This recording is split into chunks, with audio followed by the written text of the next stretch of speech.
Sawa ka na ba sa fast food na 24 hours? Pagod ka na ba sa mga all-nighters mo? Pwes, meron ng malapit na all-night shikudan sa UP Diliman.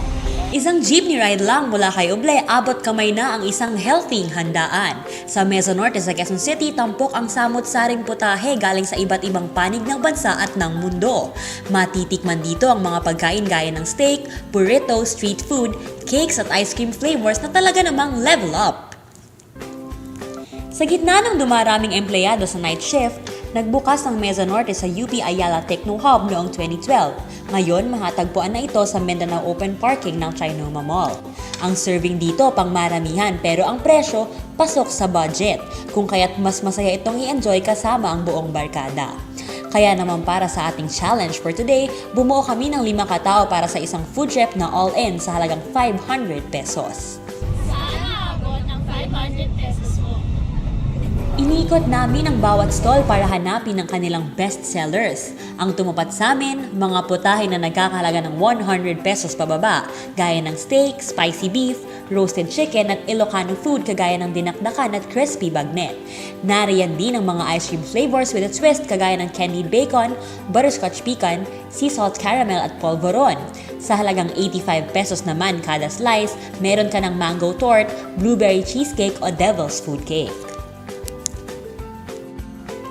Siyempre, magpapahuli ba naman ng paborito niyong street food kagaya ng kebab, barbecue at isaw na over sa haba.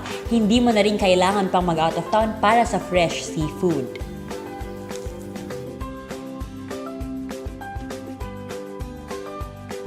At ang highlight ng aming food trip, ang do-it-yourself burrito with a Filipino touch.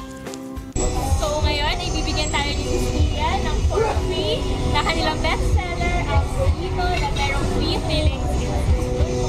Ang kakaiba sa burrito na ito ay ang filling. Pwede raw pork sisig, ground beef, pero meron daw chicken para naman sa mga health conscious. Ang secret recipe na ito ni Chef Kia, nagtamo ng award mula sa Entrepreneur Magazine. The usual burrito has rice kasi. But I substituted it with a thicker kind of pita bread in order for it to be more balanced. So, meron na siyang carbs, which is the pita bread. It has vegetables, the protein, and the sauce. So basically, it's a meal on its own. POP stands for Pinoy's Ultimate and Best-Selling Burrito. So, it's like really promoting our Filipino culture fused with foreign idea para may share natin kung gaano ka-rich yung ating food culture talaga. Matapos ang ating pag-iikot, saan nga ba umabot ang ating 500 pesos?